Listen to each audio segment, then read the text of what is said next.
We're going to finish up Exodus chapter 25 today, hopefully.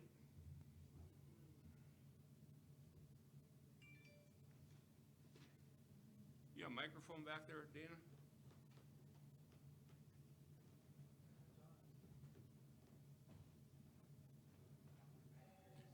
All right, chapter 25. We're going to be starting in verse number 10. We got through verse 9 last week. What's that? It's not up here either.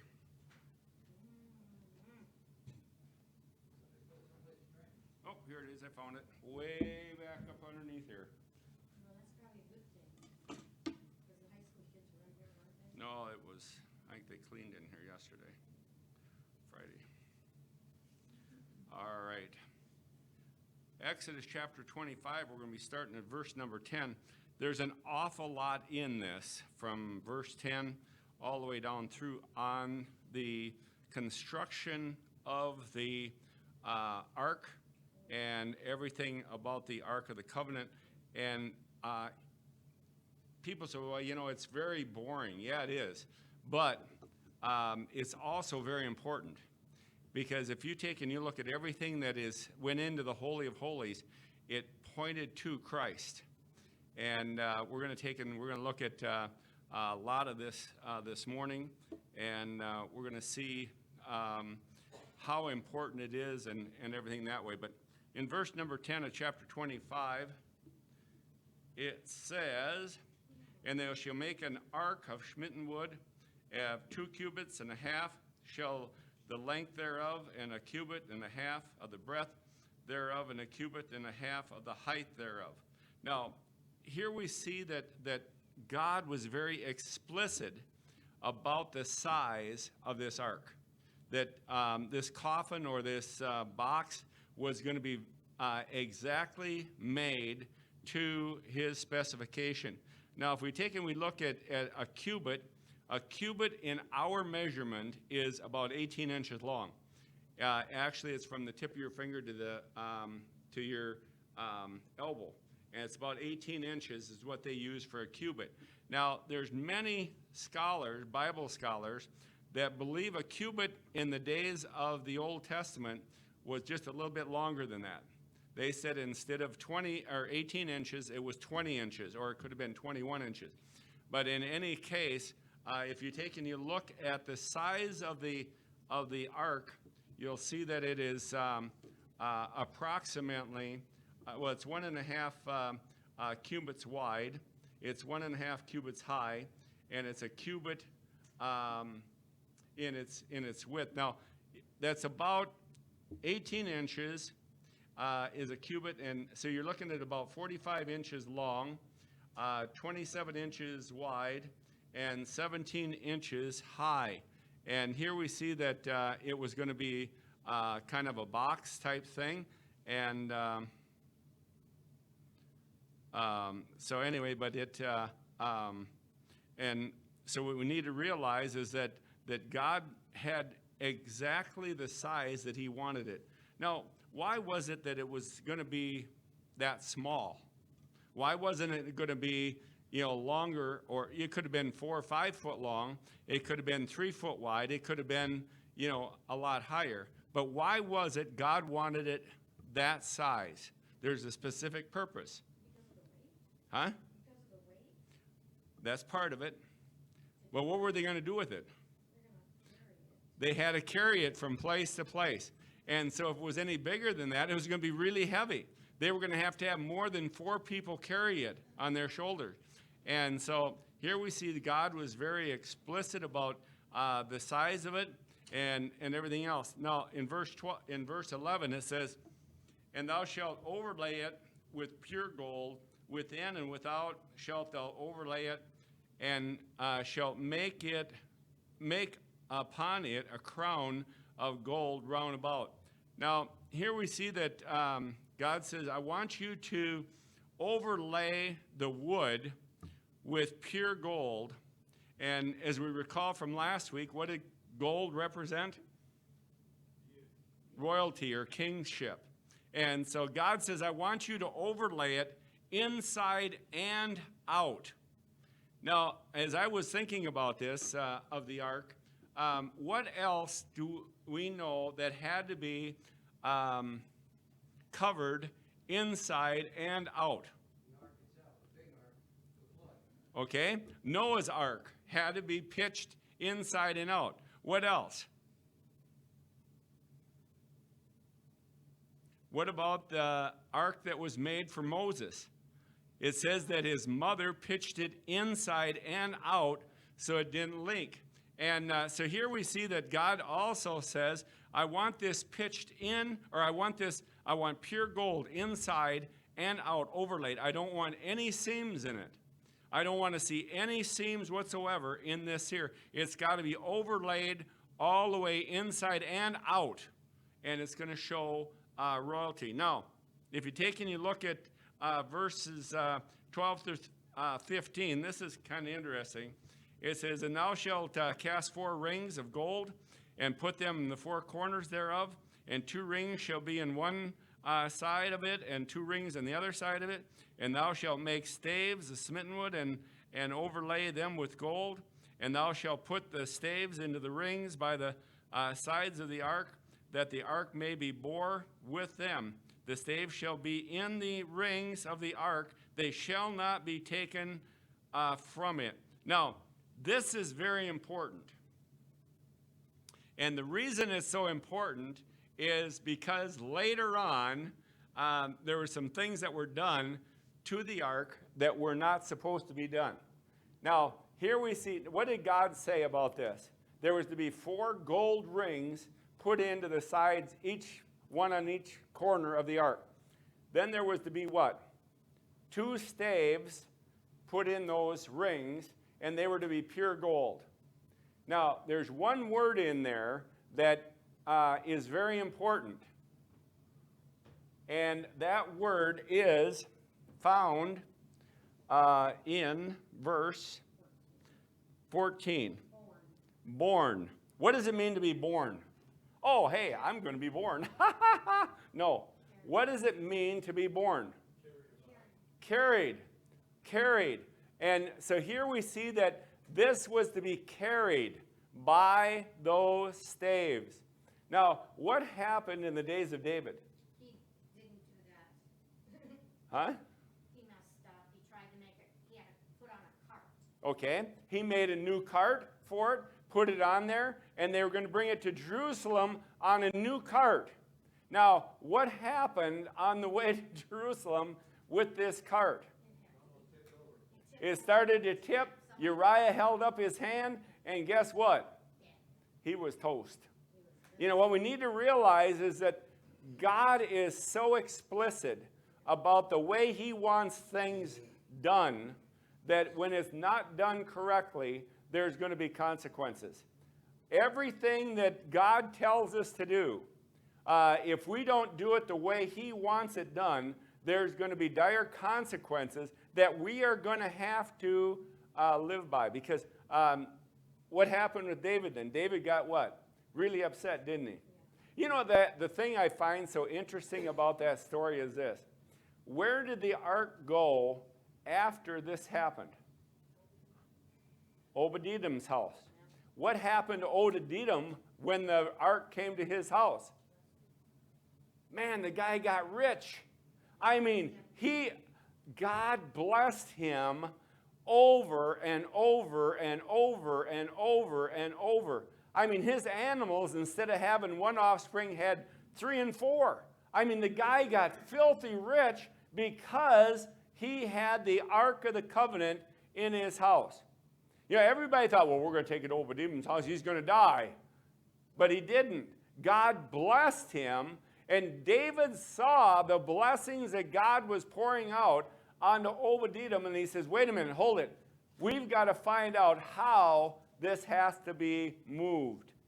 So David went back and he talked to the scribes, and he says, find me how this ark is supposed to be moved. And they went back here to the book of Exodus, and they said, wait a minute, hold it. It has to be bore. It has to be moved or carried. It can't be just put on a cart and moved that way. It has to be carried upon their shoulders. They went into the book of also the book of Leviticus, and they went into the book of Deuteronomy, and they saw that it was to be moved a certain way by certain people. It wasn't to be moved just by anybody. It was to be moved by the children of Korah. And what we need to realize is that here we have that God has, all the way back in the time of Moses, he said to Moses, he says, this is what has to be done. How many of you have ever seen a picture, and I was going to do a PowerPoint on this, I ran out of time, but how many of you ever seen a picture of the ark after it was completed? A depiction of it. And I looked at a bunch of pictures of it, and most of them are missing one very important part. Most of them are missing. Most of them are just a box, and they have two staves on them, and they have angel or the cherubim on the top. But they're all, there was only one that I saw out of probably 100 that I looked at that I felt was done correctly. And this is why. Look at the rest of that verse. It says, let's go down to, let's see.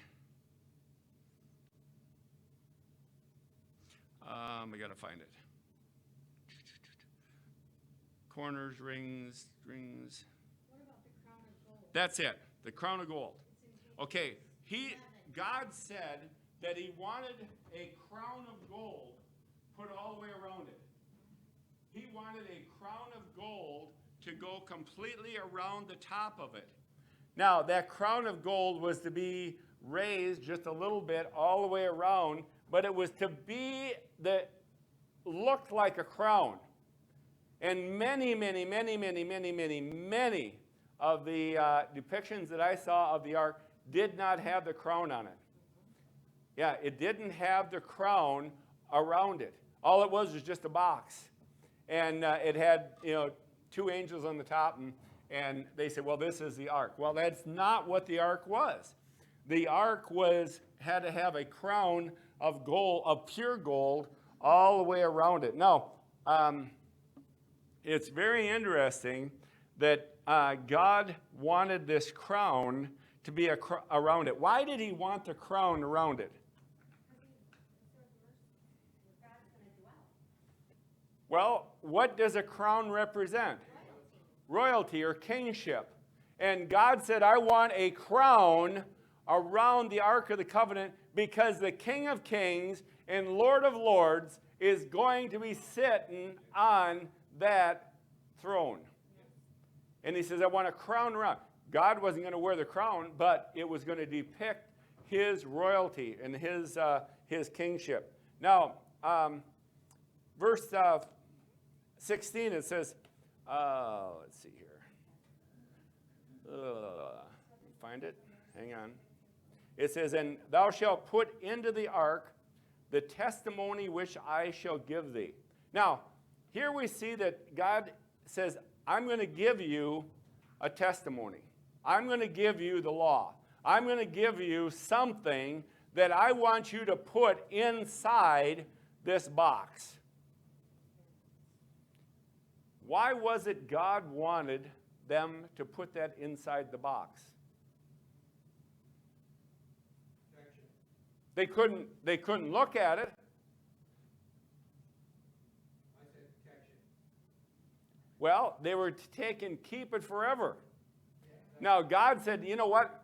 I'm going to take and make this, and it's going to be there forever. And I want the testimony to go inside this box because I want it to be there through all generations. Now, if they would have just taken it and put it up on the wall somewhere, what would have happened to it? Over time, it would have deteriorated and they would have lost it. But by putting it in the Ark of the Covenant, it would stay there forever and ever and ever. Now, what we need to realize is this, is that, let's go to verse 17. And thou shalt make a mercy seat of pure gold, 2 cubits and a half shall be the length thereof, and 1.5 cubits the breadth thereof. And thou shalt make 2 cherubims of gold, of beaten work, and shall make them in the 2 ends of the mercy seat. Now, verse 17, he says, I want you to make a mercy seat. Now, this seat was very important, for it was where God was going to come down and commune with the people. You know, if you look at the dimensions of the mercy seat, what are the dimensions?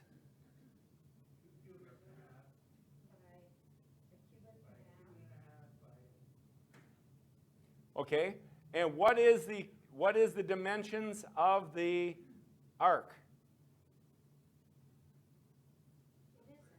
The exact same thing.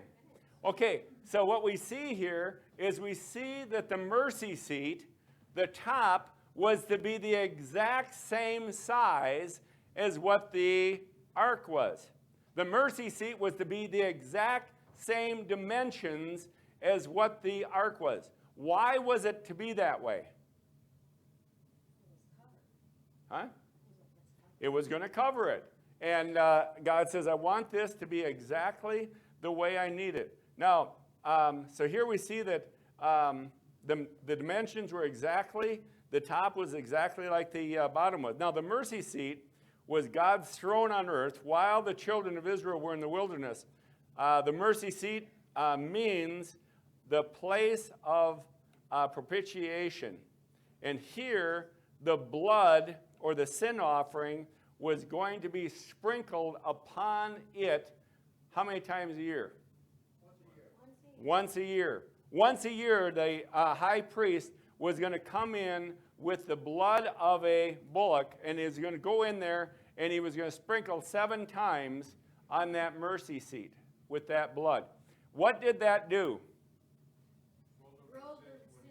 Rolled their sins over one more year until he went in the next year and did the exact same thing. Now, what we need to realize is this, is that God had all of this pre-planned, and he knew exactly what was going to happen down the road. Now, here we see that, let's see, the blood of the sin offering was sprinkled on the Day of Atonement, and it was to roll their sins over 1 year. Now, we need to realize once a year, the blood had to be sprinkled upon the mercy seat. Once a year. Why?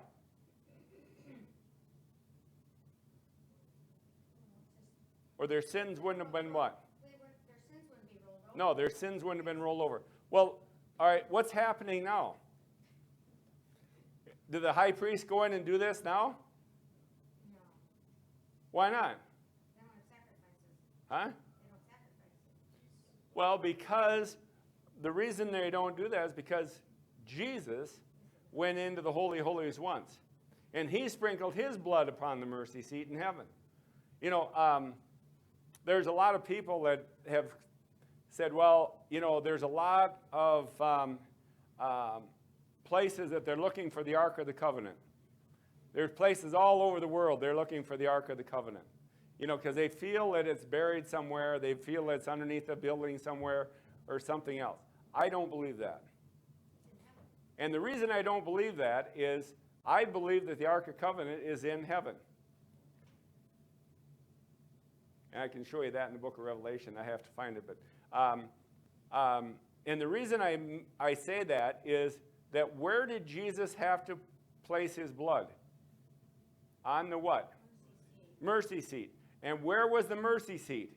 In heaven. So here we see that Jesus had to go to heaven, and he had to put his blood on the mercy seat in heaven. You know, what the mercy seat did was symbolize for Israel Christ has accomplished perfectly for all who believe in him. You know, what we need to realize that this was an exercise for the Jews or for Israel to realize what Jesus was going to do one day for the whole world. And that was that he was going to shed his blood and offer his blood for the remission of sins. Now, God had 2 cherubims built. In verses 18 to 20, we're in Exodus chapter 25. It says, thou shalt make 2 cherubims of gold of beaten work, shalt thou make them in the 2 ends of the mercy seat.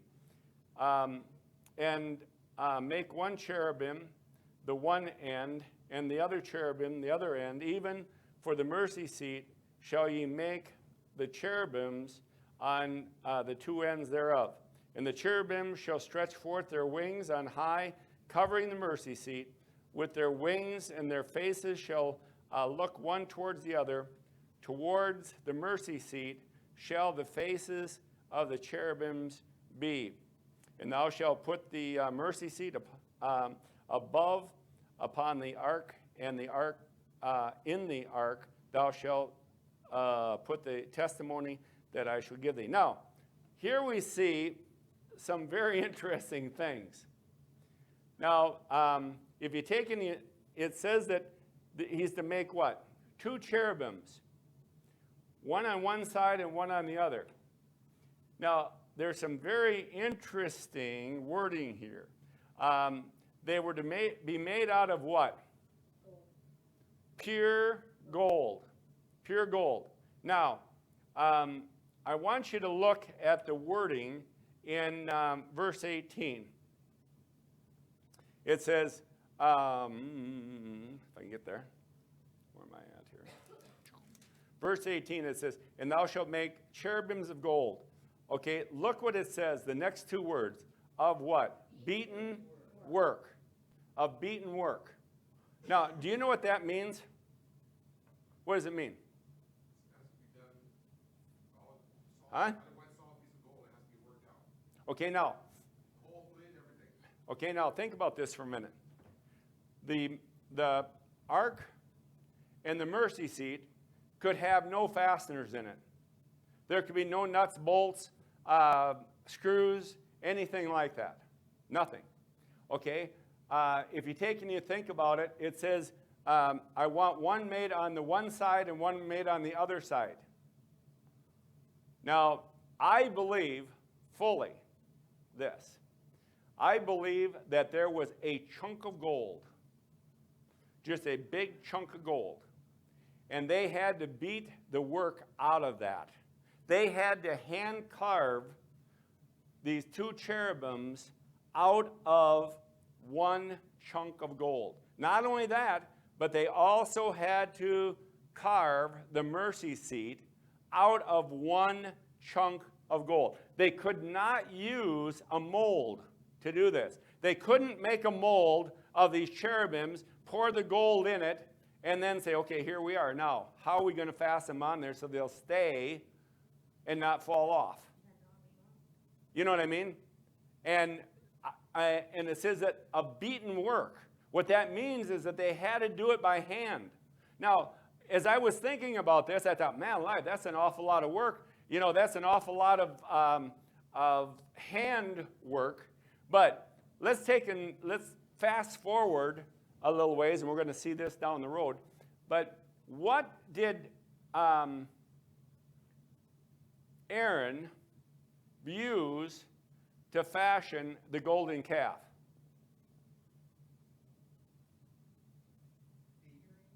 Huh? They used gold. Engraving tools. He had engraving tools. He used hand engraving tools to carve out of gold, pure gold, a chunk, and made a calf out of it. Now, to me, it had to take hours and hours and hours of painstaking pounding and digging and everything else to get this perfect, because it had to be absolutely perfect. Just the way that God had showed Moses that it was supposed to look, that's how it had to be done. Now, I'm thinking to myself, man alive, I've seen people take a block of wood and take a chainsaw and start cutting it, and then all of a sudden, you know, they take tools and they'll carve something out of it. And I'm thinking to myself, that's really great. But they're using wood. Now, let's look at pure gold. I mean, sometimes I think about this. I don't know why I do. I kind of have kind of a warped sense of humor sometimes. But can you imagine all of a sudden this guy is engraving on one of the wings and he goes, whoops, and part of the wing falls off? You know, I mean, stuff like that enters my mind. You know, it does. I mean, what would happen? They would have to start all over again. They'd have to take all that gold and have to melt it all down and put it back into another block, and they'd have to start all over from scratch. You know, I mean, the painstaking time and energy it took to beat these out was astronomical. It was just, I mean, how many people would have taken to do this? Huh?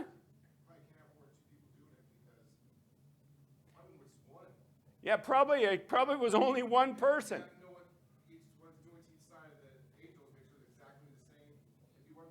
Yeah, but look at the dimensions and everything that God said that these had to be. Now, they were made both on each end of the mercy seat.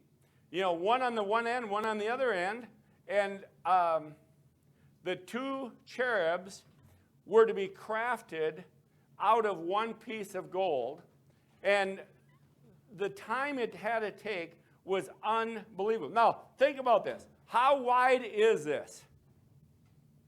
4 feet. Nope. No, it ain't. About 3 feet. It's only a cubit and a half, which is about 24 inches. Huh? Yeah, okay, now, all right, now, think about this for a minute.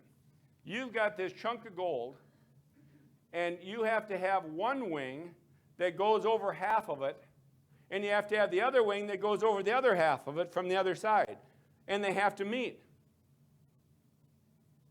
That would be like taking a bridge and spanning it across the Grand Canyon, you know what I mean, and having it meet in the middle.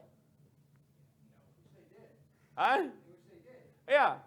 You know, back in the day, you know, they would run lines across, but, you know, today they run lasers and everything else and do it that way. But back then, I mean, they had to measure precisely to have everything that they were carving out meet exactly the way it had to be. And now think about this. The one on the right side had to mirror the one on the left. They had to be exactly the same. They had to be exactly the same. Two cherubs, they had to be the same. Now, I found that very interesting, of the amount of work and things that went into this. And you're going to see some other things as we go down through here that are very interesting also. But anyway, but their faces were to look at what? Each other. They were to look at each other and at the mercy seat. Now, what kind of faces were they?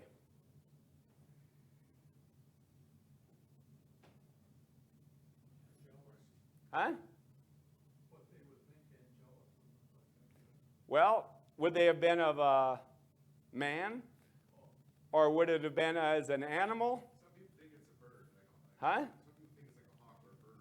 Well, let's take a look at, in the book of Ezekiel, it talks about what?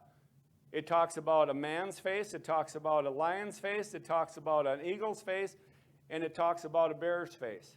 If you go to the book of Revelation, it talks about a man's face, it talks about an ox, it talks about a bear, and it talks about a lion. So, you know, what kind of a face? I guess we aren't going to know, are we? You know, I believe that it was like Brother Echo said, an angelic face. But what is an angelic face? You know, we need to realize is that God's depiction of things and ours many times are a lot different. Now, the place where God would meet Moses, look at verse 22. Back over to where I need to be. It says, and there I will meet with thee, and I will commune with thee from above the mercy seat, from between the two cherubs, which are upon the ark of the testimony of all things which I will give thee in commandment unto the children of Israel. Now, here we see some very important things here also. Look what God said. He says, I will meet with who? Thee. I'm going to meet with you, Moses.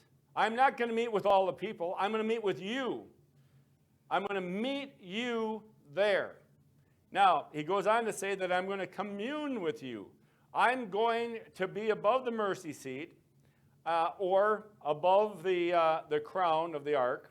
And I am going to be between the two cherubs. And I am going to talk or communicate with you. I'm going to communicate with you. And this is what's going to happen. You and I are going to have a heart-to-heart talk. Now, I don't know about you, but how would you like to be in the presence of God on basically a daily basis when God came down upon the mercy seat? What do you say? Hi, God. Nice day out, isn't it? You know what I mean? Not only that, but he says, I will give you the commandments you will give to the people from this place. He's saying, I'm going to give you the commands of everything that these people need to do from this time forward. Then he goes on, and we need to take a look a little bit at the table of showbread. That's in verses 23 to 28. It says, and thou shalt make a table of smitten wood and 2 cubit, and shall be the length thereof, and a cubit, the breadth thereof, and shall be a cubit and a half high thereof. And thou shalt overlay with pure gold, and make there a crown of gold around about. Now, here we see the crown of gold again. And many, many, many depictions of the table of showbread does not have the crown of gold around it. You know, all it is just a flat table. But God was very explicit. I want a crown around the ark. I want a crown around the showbread table. I want you to understand that this is all for royalty. It's for me, the King of Kings and Lord of Lords. I want this done correctly. I want it done so that it is done in the right manner, in the right way. So here we see that it was to be made out of wood, then it was to be overlaid with pure gold. Now, here is, there's also 4 rings to be cast in this, one in each corner. And there's staves to be put in there to be carried. And we're going to see later on how they're to be carried and by who and everything else. But now, here we see also the dishes and bowls in verses 29 and 30. The dishes and bowls and spoons were to be made out of pure gold. The showbread, which constituted of 12 loaves. What were the 12 loaves to represent? The 12 tribes of Israel. Now, the showbread is something that's very interesting. And I did a huge study one time of the Ark of the Covenant and everything that was in it and the Holy of Holies and things like that. And the thing with the showbread is this. The showbread was brought in on the Sabbath day. That's when it was brought in. It was on Saturday or their Sabbath day. Okay, the high priest would bring in 12 loaves of bread. And he would place it on the table. And he would take the 12 loaves that were on the table off and put the fresh loaves on there. Every Sabbath day, he would go in and he would change out the bread. What did he do with the bread after he took it out of there? Huh? He ate it. Yeah, that was for the priest. They ate the 12 loaves of bread. I don't think they had ham sandwiches out of it, but then again, you know what I mean. But here we see that they had 12 loaves of bread, one for each of the tribes of Israel, in the Holy of Holies. And that was to show God that here is a memorial for the 12 tribes of Israel. And every once a week, the high priest would go in, bring it out, and they would. It was for the high priest and his family. Now, the next thing is the candlesticks, and I found this we don't have time to go into this in depth like I would like to do it, but these were not ordinary candlesticks, by the way. And you need to read, let's do it. All right, starting in verse 31, it says, "And thou shalt make a candlestick of pure gold, and of beaten work shall the candlestick be made, his shaft and his branches, his bowls and his knobs, and the flowers shall be of the same.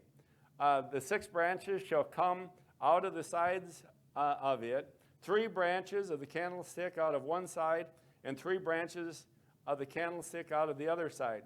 3 bowls made like unto almonds, with a knob and a flower for each of the branches, and 3 bowls made like almonds in the other branch, which the knob and the flower. So in the 6 branches that come out of the candlesticks. And in the candlesticks shall be 4 bowls made like unto almonds, with their knobs and their flowers. And there shall be a knob under the branches of the same, and the knob under the 2 branches of the same, and the knob under the 2 branches of the same, according to the 6 branches that proceed out of the candlestick. Their knob and their branches shall be of the same. All it shall be one. What's that word there? Beaten work of pure gold. Now, I want to stop there for a minute. Look at the depiction that God uses for the candlesticks. These must have been the most beautiful candlesticks ever made by man. And they were gorgeous. They had leaves on them. They had branches on them. They had all kinds of nice work done to it. And how was it done? Oh, you know what? They made a mold and poured it in. No, it wasn't. They took a piece of gold and they beat it out the same way that they did the cherubims and the ark and the mercy seat, all by hand. Man, the work that had to be done doing this is astronomical. I mean, I'm thinking to I'm going, man, this is really, wow. You had to have bowls that were in the shape of almonds. You had to have candlesticks. You had to have branches coming out of the candlestick. You had to have leaves on them. And everything had to be done by hand. I mean, it's mind-boggling to think of the work and how it had to be done so precisely. Because who was going to be in there looking at it? God. Think about it. Okay, now this is me, okay? I'm sorry, and I shouldn't tell tales on myself. But sometimes I'm a very impatient person. I do a lot of leathercraft and hand stamping of leathercraft and stuff like that. And you know what? When I get the project just about done, I'm thinking to myself, if I hurry just a little bit faster, I can get this done faster, and it's going to look so nice. I can get it stained. I can get it finished, and it's all done. And then, guess what? I mess up. Somewhere along the line, I'll take and do something that I shouldn't do, and then I have to either start over or I have to make sure I cover it up. But now think about this for a minute. They could not start over and they couldn't cover it up because they only had so much gold. It wasn't like, well, you know what, I'm going to run down to the jeweler and get another chunk of gold. They couldn't do it. You know, it was what they had to work with. And so here we see that all of this had to be done, you know, in perfect order. You know, there were 7 lamps that had to be made. And so then, the candlestick. Then there were 7 lamps in verse 37 that had to be made. It says, and thou shalt make the 7 lamps thereof, and they shall light the lamps thereof, and they may give light over it. So there was to be 7 lamps that were to be made also. In verse 38, we see the tongs and the snuff dishes. It says, and the tongs thereof and the snuff dishes thereof shall be of pure gold. Now, what we need to realize is this, is that everything that was in the Holy of Holies was going to be made out of pure gold. Now, what were the tongs used for? What's that? Put the candles out. What were the snuff dishes used for? I thought the snuff dishes were to put out the candles, but they weren't. Nope. The snuff dishes were, when they came in and they put the candles out in the morning, they had to trim the wicks. And when they trimmed the wicks, the black that they trimmed off went into the snuff dishes. That's what went into the snuff dishes. And I found that really interesting. I'm thinking to myself, wow, you know, well, I wonder how they got rid of the black in the snuff dishes, you know, because that stuff could not go out of the Holy of Holies. And so I'm thinking that maybe, you know, they just kept filling up and filling up and filling up. But here we see that they were tongs and there was snuff dishes. Now, God tells how much gold is going to be needed in verse 39. Of a talent of pure gold shall he make it with all these vessels. Now, there's some different ideas about how much a talent of gold was back then. But a common talent of gold today weighs 60 pounds. But many of the old-time Bible scholars believe that it was twice that amount back then. Now, think about this. 120 pounds of pure gold. Gold right now, I think, is $5,000 an ounce, something like that. Now, take 120 pounds times 16 times 5,000, and that's what it would be worth today in today's money. I mean, I'm thinking to myself, man, you know, that's an awful lot. 120-pound block of gold that they were going to use to carve out all of this that was going to be in the Holy of Holies.